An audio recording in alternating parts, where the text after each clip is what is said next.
सबसे पहले आप लोग को कंसेप्ट की क्लास में स्वागत है। Good morning to all of you. Previous class में हम लोग ज्योमेट्रिकल आइसोमेरिज्म के बारे में पढ़े हुए थे। ज्योमेट्रिकल आइसोमेरिज्म में आपको हम सीस और ट्रांसफॉर्म के बारे में बताए थे। आज हम लोग ईजेड सिस्टम के बारे में पढ़ेंगे। ईजेड सिस्टम जो है, काहन, इनगोल्ड और क्रीलॉग, ये तीन वैज्ञानिक थे। उन्होंने ये सिस्टम दिया है। ये ई इंटीजेनिन अपोजिट साइड यानी इसको ट्रांसफॉर्म बोला जाएगा, और जेड जुसामैन सेम साइड, इसको सिस फॉर्म बोला जाएगा। तो E Z for E Z system में जेड वाला को हम लोग सिस फॉर्म बोलते हैं और ई वाला को हम लोग ट्रांसफॉर्म बोलते हैं। आपको ये ध्यान में रखना पड़ेगा कि प्रायोरिटी रूल है कि atomic number of the atom directly attach to sp2 carbon, यानी sp2 कार्बन से जो एटम अटैच है उसके साथ जो उसका जो एटॉमिक नंबर है उसके आधार पर हम लोग प्रायोरिटी देंगे। If directly attach atom to the sp2 carbon are same, then we should consider the next atom to check. अगर डायरेक्टली एटम sp2 कार्बन से एक ही तरह का होगा तो आप अगला वाला जो अटैच रहेगा एलिमेंट, उसका एटॉमिक नंबर को कंसीडर करेंगे। और जो एटॉमिक नंबर ज्यादा आएगा उसको 1 मानिएगा, जो कम आएगा उसको 2 मानिएगा। तो ईजेड सिस्टम में बहुत ही इंपॉर्टेंट है। आप थोड़ा सा एक लाइन लिख लेंगे, ईजेड सिस्टम। दूसरा एक टॉपिक है ईजेड सिस्टम, बहुत इंपॉर्टेंट मेडिकल पॉइंट के लिए, गिवन बाय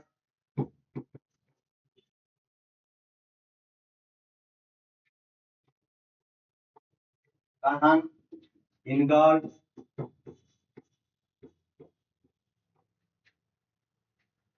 एंड क्रीलॉग। तीन वैज्ञानिक थे, उन्होंने दिया। इसको याद करने का तरीका होगा CIP, काहन, इनगॉल्ड और क्रीलॉग। ई जो है, ई का मतलब होता है एंड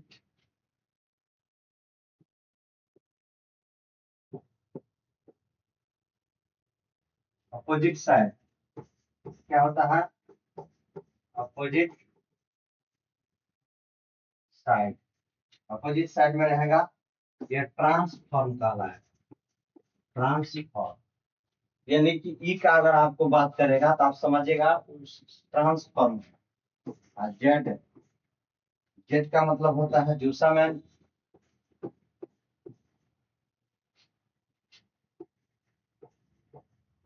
जूसामैन ये होता है सेम साइड, ये होगा सिस फॉर्म। तो आप याद रखना है, जिसमें इसमें कुछ नहीं है ज्यादा। ई रहेगा तो आपको ध्यान रखना पड़ेगा, ट्रांसफॉर्म के बारे में बात करेंगे। और जेड रहेगा तो बात करना पड़ेगा कि सिस फॉर्म के बारे में बात करेंगे।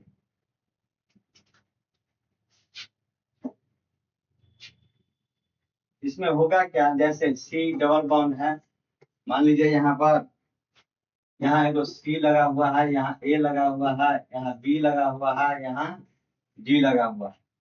तब जाके हम लोग, इसमें तो आप सिस फॉर्म और ट्रांसफॉर्म में इस तरह से लगा हुआ रहता था तो बोलते थे कि ये तो सिस और ट्रांस नहीं हो सकता है, यानी ज्योमेट्रिकल आइसोमेरिज्म शो नहीं करेगा।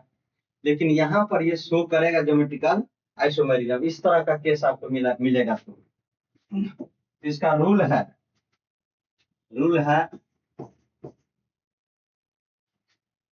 Priority rule. किसको प्राथमिकता दिया जाएगा, इस चीज को आपको समझना है। प्रायोरिटी रूल में रूल नंबर 1,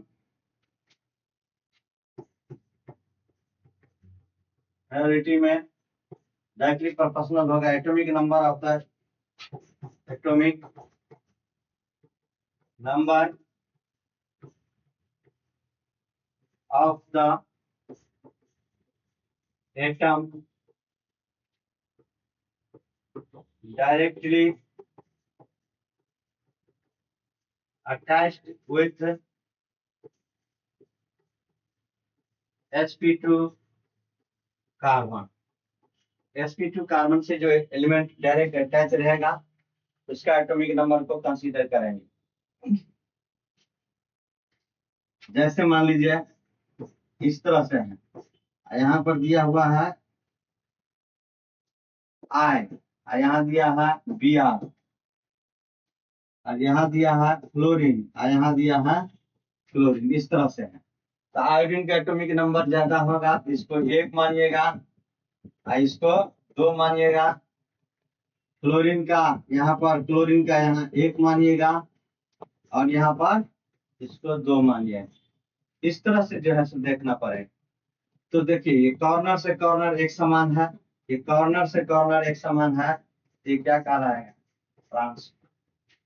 और ट्रांसफॉर्म को क्या बोलते हैं? ई फॉर्म।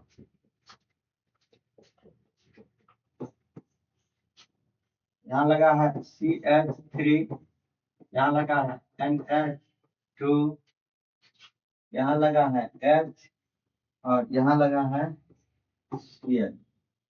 इस साइड में देखिए क्लोरीन का एटॉमिक नंबर ज्यादा, इसको 1 मानेंगे और इसका 2 मानेंगे। फिर यहाँ पर नाइट्रोजन जुड़ा हुआ है, यहाँ कार्बन, तो नाइट्रोजन वाला को 1 मानेंगे और इसको 2 मानेंगे, क्योंकि यहाँ कार्बन जुड़ा हुआ है। तो देखिए आप, ये एक साइड में, एक साइड में है, ये एक साइड में है, यानी अपोजिट साइड। ये क्या कहलाएगा? सीस फॉर्म। सीस फॉर्म। सीस फॉर्म को क्या बोलते हैं हम लोग? Z form. Z form. इस तरह से हमको समझना है।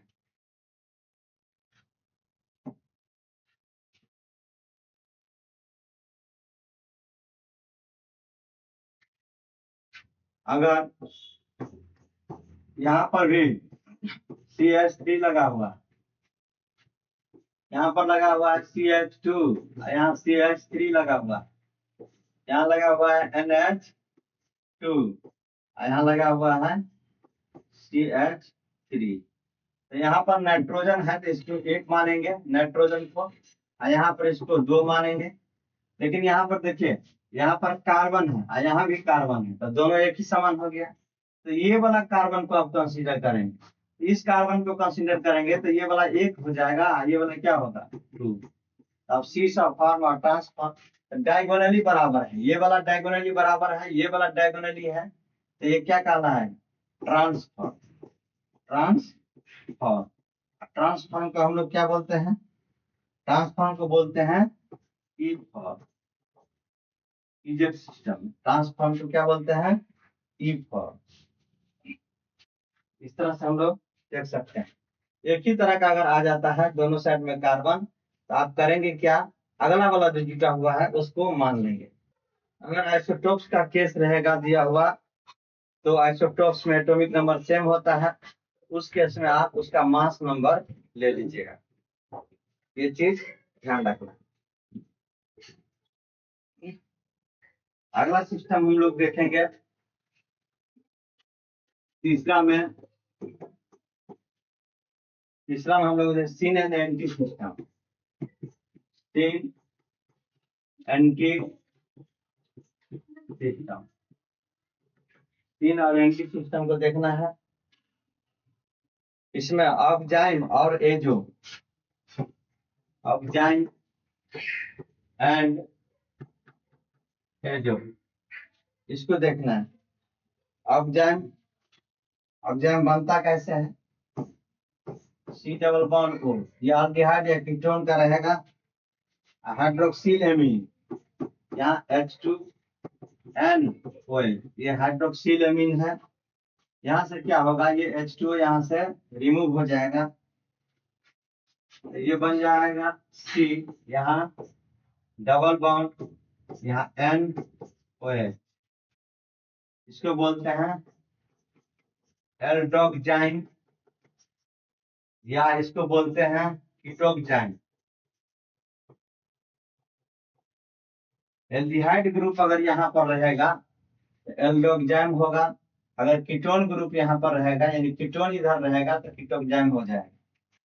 तो ऑक्जाइम के केस में भी हमको ज्योमेट्रिकल आइसोमेरिज्म समझना है। थोड़ा सा एक लाइन देख लेते हैं।